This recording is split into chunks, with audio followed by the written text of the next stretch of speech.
Hello again, everyone. Welcome to another episode, our second with our special guest, coach, pastor, friend, brother, father, grandfather, son, Mr. Kendall Wildey. Kendall, thank you again for joining us here on Leadership Synergized. No, I'm happy to be here. Thank you, Kevin. The more time I get, I can just keep thinking about those titles that get added in there, right? Oh, wow. Yeah, it's amazing. Sandy says that sometimes she thinks that I've all along never been diagnosed with it, but I have dyslexia, that I think that I'm telling people no sometimes, but I'm saying on instead. Yeah, it's on. Let's do it. Yeah. She said, you got to learn to say no. She might have a right to offer a little advice there, maybe, huh? Yeah, maybe. Kendall, your words of wisdom, and we got to know a little bit about you and your maturation process in life last week in our first episode together. And I want to build a little bit because you and I have talked about the phase of life that we're both in and decisions to be made, and in similar paths, much less success on my end, but similar from the breadth and depth, so to speak, of involvement. And at times when I look back, there's that point of where I don't know how I couldn't have some regrets on the time I lost in certain things in that aspect. But yet, when you look at the investment of breadth and depth of being involved as a coach, as a teacher, as an administrator, and the time it took, and I know you've also been a business person, a small business person in many aspects, and certainly grown to be a pastor. Yet, when you look back at that, are there any of those components in your life and the breadth and depth that you've touched and gained experience of that you think you could have done without and be where God's put you at today? I think they all come into play as God molds us and makes us into who he wants us to be. Because I think those experiences just help to just add to it. When you pray for wisdom, God grants that wisdom in certain ways. And I think for me, it's been a lot of different experiences and not all successful. There have been a lot of failures along the way as well, but all of those things help to just make you into the person that he has called us to be and wants us to be. I wouldn't trade any of them. I do battle, just to be honest, I battle being too busy, and at some points in time, I think, am I cheating Sandy and am I cheating the kids and grandkids and that type of thing out of some time and experiences? But then the other part of that balancing scale is I'm a true believer that if God has blessed you in certain ways and you can contribute, I wouldn't take credit for anything that I've been involved in, but hopefully I've been able to contribute a little bit to any of the programs, their successes, or anything like that. And I just have a hard time if I do have the availability and God is presenting the opportunity and opening a door. I have a hard time not trying to serve in that capacity. But it is a battle. It is a battle because recently, I'm sure everybody has seen it, but I just saw it recently on both hat and t-shirt that said, Jesus was a fisherman and took naps. I want to be like Jesus because I'm enjoying my naps more and more as the years add. Isn't that kind of funny? When I was younger, I felt like what a waste of life to take a nap. Yes. More, I need that life of a nap in that regard. It's funny absolutely how that happens as you get older. Yep. Used to live on 3 or 4 hours of sleep a night. Now I need 8. I hear you. Rarely do we get it probably in that regard. But you mentioned a word a moment ago, busy. And when you think about leadership, whether you're being a coach, a school leader, business executive, one of the things that I've heard many leaders talk about is from a struggle piece is ensuring that busy doesn't lead to busyness, that it's value add, and ensuring that you keep those most important things, or Stephen Covey said, keep the main thing. Talk about your experience there and how have you been able to do that, to keep the eye on the ball when it needs to be on the ball? Yeah. Okay. One of the biggest things that happened, I think, that helped me to maybe at least help to manage time in all the busy part of it was the transition from being a head coach into administration. And when I became the principal at Jennings County High School, at the time we had about 1,700 students and I had close to 90 staff members. You're trying to do it. Well, I took that approach of being the principal at Jennings County High School a lot like I was doing with the basketball. And I thought I had to be involved in everything. I thought I had to have my hand in all of it and be a part of the decision, making sure it went okay and all of that. And I don't know why, but one day I was walking the hallways and just checking in classes. And I went into a chemistry class. And while I was observing that chemistry class, it just struck me that I don't know anything about chemistry. I could not help these kids out in any way, shape, or form. And at that point in time, the lights on moment was the fact that our chemistry teacher's pretty good.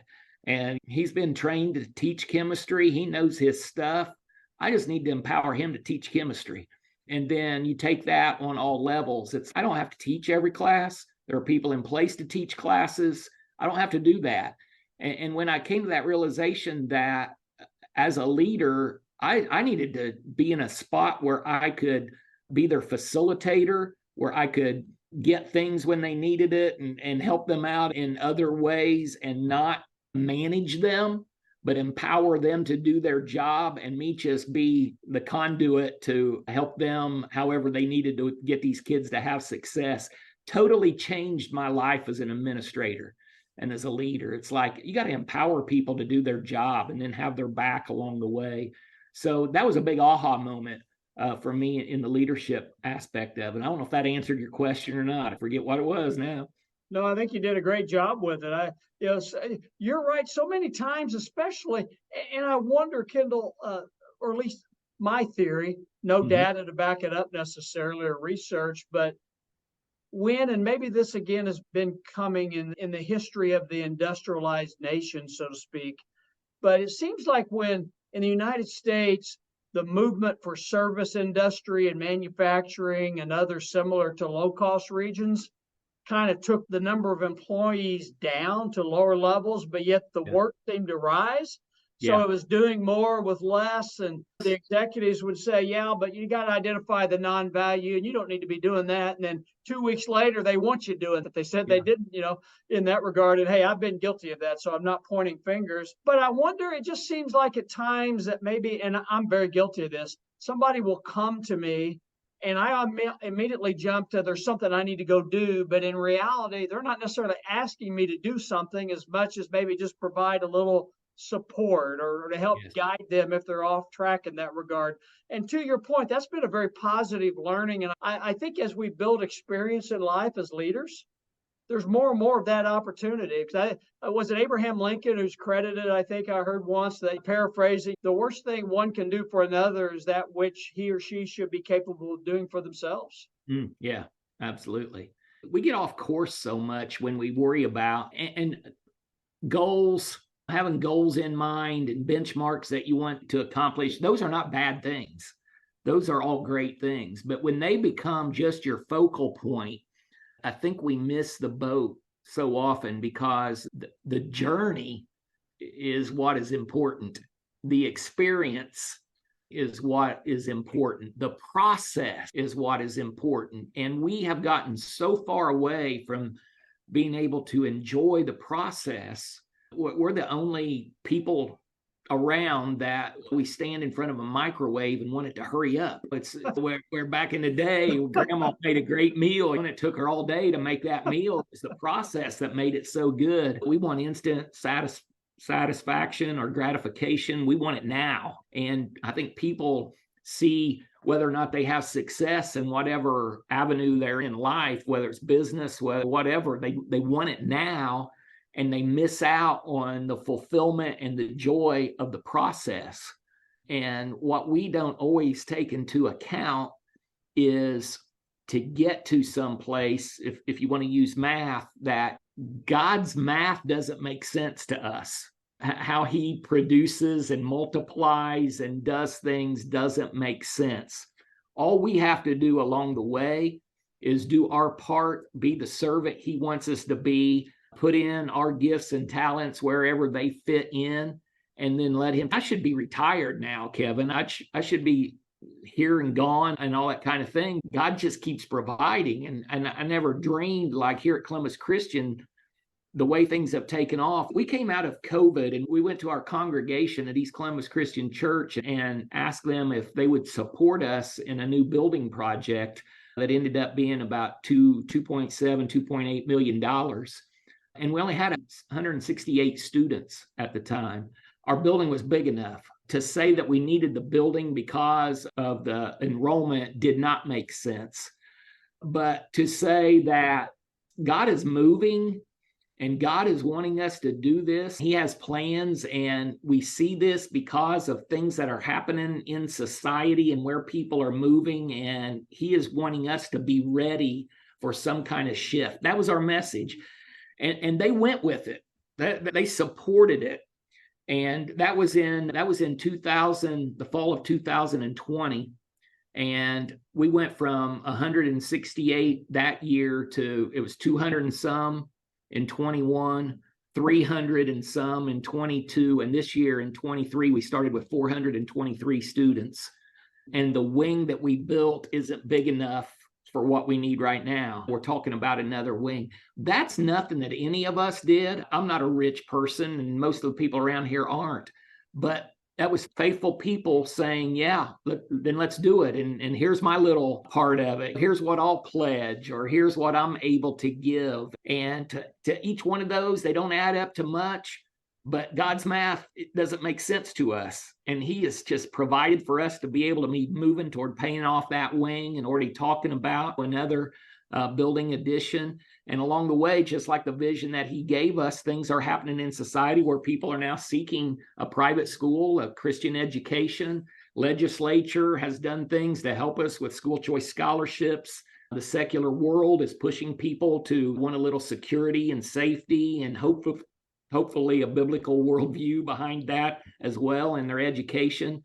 And just over time, just to go from, I have to have my hand in everything, to no, I'm going to empower people to do what they're capable of doing. And I'm going to worry more about building relationships and getting to know people, and to the fact that, well, now let's just take this relationship building and just try to follow God's will and what He wants to happen in our lives, and just see what kind of doors He's opened. And it's just been amazing. And to my point is, I come in every day now and I'm not even thinking about retirement. I'm like, what's God's next step? And where does He want us to open a school in another town? And where is all this leading? I don't know where I'm going to get the energy and to be able, the persistence to continue. You'll have it. He'll provide. So we're just going to keep plugging away. You know, I want to jump back. You talked about, and I agree, we're a society of people who want to rush the microwave, but I don't know about you, but I was never brave enough to go tell either of my grandmothers to hurry up dinner or lunch, right? When it was ready in that regard. Yeah. You and I have known each other probably close to 30 years now. We were involved with a nonprofit association, basketball coaches association in the 1990s. And one of the things that really stands out, and there's so many, you're a man of character, a man of integrity. You're consistent, your constancy of purpose and your vision in serving is so prevalent and visible each time. Each individual has an opportunity to cross your path. It's there. You create inspiration and you provide the conviction for others in that regard. But one thing that I think that just jumps out at me, you're so impressive, is you're always reflecting and thinking and providing that awareness for self and bringing other perspectives. Where's that come from? Is that a matter of life and experiences? Is that a matter of maybe coming from some of your failures, some of your successes, all combined? Yeah. First, I'm going to backtrack for a minute, because the first thing you got to do is surround yourself with a lot of good people. And I'm one that wants to give a lot of people a chance to do things, but I want to surround, it's that energy bus thing, who's on the seats in your bus and where you're going type deal. And when you talked about us being involved in the Coaches Association, you are a prime example of that. I had the title of executive director there, but you were the treasurer and the secretary and the do everything and know everything. And you're doing all that work behind the scenes to make somebody like me, who's just a face, look good. And I've been fortunate to have great people like yourself around me in so many of the different things that I've been able to be involved in. Let me mention a couple of things. One was another aha moment that wasn't a behavioral type test. It was more of almost a gifts, talents, maybe a little personality, but not really personality. But anyway, it was this test assessment would be a better word, an assessment that I was doing for myself. And the person who was going over the results with me, we're talking about this, you scored here on this and scored here on this. One of the areas that was the area that I scored the lowest was an area that they called coachability. And I'm like, what? Like, how in the world? I've always been a coach. What do you mean I scored low in this? And the guy did a great job of talking through all of that. And when push came to shove, what we came up with, the problem was that everything I did and everything I was involved in, I was the head coach. I was the superintendent. I was one of the ministers at the church. And I was at that level of leadership and everything I was involved in. And what came out at that point in time, this has been a few years ago too, but what came out was that, and with me being so busy, that I probably didn't do a real good job of listening to people and their ideas because I just wanted to get it done. We've got an assignment here. We need to get at it. We need to get it done. And I heard them, but I didn't really pay attention, or if they had some input, I wasn't doing a very good job of taking that input and processing it and putting it into the decision-making process. And so that was a huge moment where I needed to do a better job of, I always told my assistant coaches that if you think the exact same way, I don't need you. I can come up with that play. I can come up with that game plan. I need you to give me something different and then but I wasn't living that out all the time in other areas. So I think that's one thing that helped me out. Another one was an illustration that I heard years ago, and I've used it so many times. It's a Francis Chan illustration, and it's a perspective thing of what we do and why we do it, and where is that everything we do, where is it supposed to be leading to. If what we do does not have an eternal purpose, then we're really just wasting our time. And so his illustration was, he had this rope, and he held one end of the rope and had a volunteer take the other end of the rope and walk it down a hallway all the way out of the room that they were in, and pull it as tight as they could from that distance. And his illustration to the people was, here's this rope went all the way through the room, out the door, and it's just going to continue to go for infinity. And so then he took his hand off of his end of the rope and held it. And on the end of the rope, he had a little bit of electrical tape down where his hand was holding maybe just an inch or two of electrical tape. And he said, here's the problem that we have. This little electrical tape represents your life here on earth. That rope going through the room and across Indiana and across the United States and just continues for infinity is your life, your eternal life in heaven. And he said, we have to start living so that we quit worrying so much about the here and now and our circumstance and these little things that are only going to happen during this little part of it, and start focusing on and doing our game planning for this eternity and the rest of the rope. And so I just try to approach things like, what's it have to do in the eternal spectrum of someone's life or kingdom building? Because it's all about, if we claim to be a disciple, then our job description, according to Jesus, is to make disciples.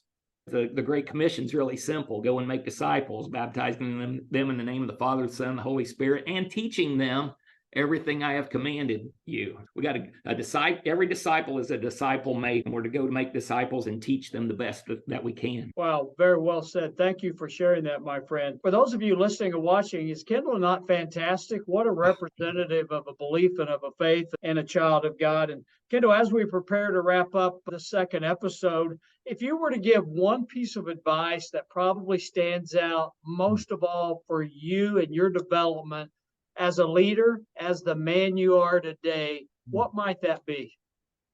Hey, what comes to my mind right away, and I don't know if this will be the best one or not, but it's the most practical advice that I've ever been given. And it came from my grandfather, Earl Wildey. It came from him shortly before he passed away.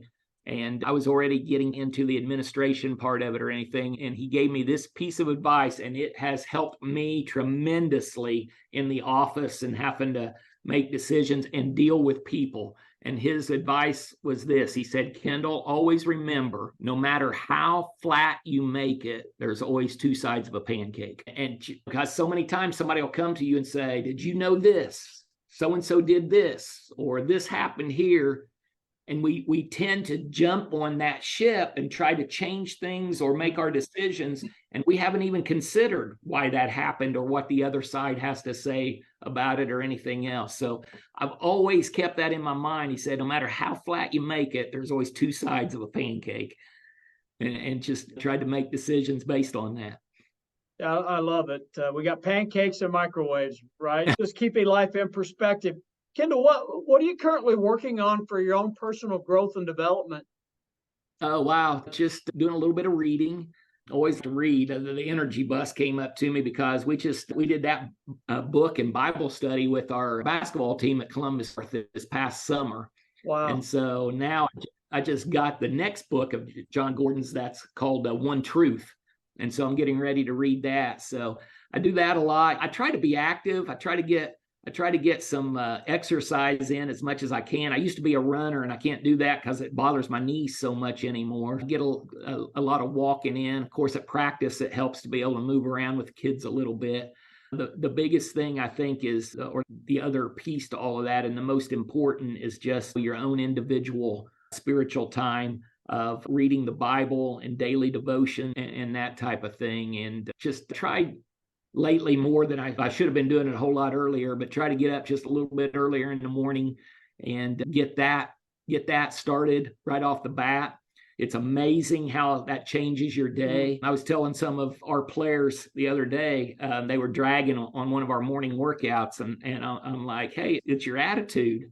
I said, I can give you the same 3 words that you can speak when you wake up in the morning that'll totally change your whole life. And of course, they're like, what's that, coach, or whatever? And I'm like, you probably use your phone as your alarm or whatever. And when that rings, dings, whatever, to go off, the 3 words are going to make your day. And they are when that goes off, are you going to say, good Lord, morning? Or are you going to say, good morning, Lord?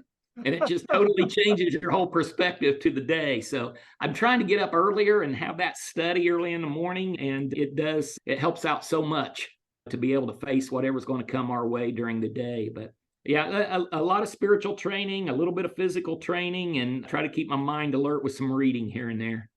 One last question. And in my mind, I'm thinking I don't need to ask this question because the answer is going to be everything. But what's next for Kendall Wildey? Oh, wow. I don't know. I really did believe that I would be retired by now. And now my thing to people is I've read the Bible from cover to cover. I believe everything in it. I even believe the cover that says genuine leather, that type of thing. But nowhere in there does it mention retirement. I'm just going to keep plugging away. I'm going to keep coaching as long as I enjoy it and am physically able to do that, because that's stress relief for me, really. To go out and be with the kids at practice, and I enjoy the competition and the games. Here at Columbus Christian, the growth has just been phenomenal, and we're trying to keep up with that. There are things that the staffing and the building facilities, that growth, we're working on all of that. And then along the way, we do have some other towns. North Vernon had asked us last fall if we could help start school there in North Vernon, and we're talking to a couple other surrounding communities about some Christian education in those communities as well. Just really, as long as God keeps opening those doors and keeps our vision and moving, there's nothing in this world right now. I live for my eternity. I'd be okay if Jesus came today. To be honest with you, they'd be fine with me. But as long as I'm here, because here's the deal. People say, I'm saved, I'm going to heaven. But here's the deal. If that's all it were about, then when we got saved, Jesus would have zapped us up right then and there. But that's not how it works. So we have a job to do while we're here. And as long as he blesses me with the health and ability to keep plugging away, whatever he puts in my in my way. I'm just going to try to do the best I can and stay active and live it out. God bless you, my friend. I appreciate you being here. I love you, brother. I love everything you stand for. You are just simply fantabulous. Thank you. Thank you for being you, and thank you for bringing the passion to this No, world. yeah, passion. I think that's a key word, and Kevin, you definitely have it as well. And everything you say is reciprocal. Love our time that we're able to sit down and just get caught up and share what's going on in our lives. And I just thank you for being a brother in Christ to me and everything you have fed into my life as well. Thank you again for joining us, Kendall. And for all of you watching, thank you so much. And it's just what an honor to have a gentleman like Kendall Wildey here to share his experiences. And I hope you find something that you can take away to help you in your growth journey. And it doesn't matter if you're just starting out on your leadership growth journey, your life growth journey, or if you feel like you should be closer to the end of that career aspect or that personal development.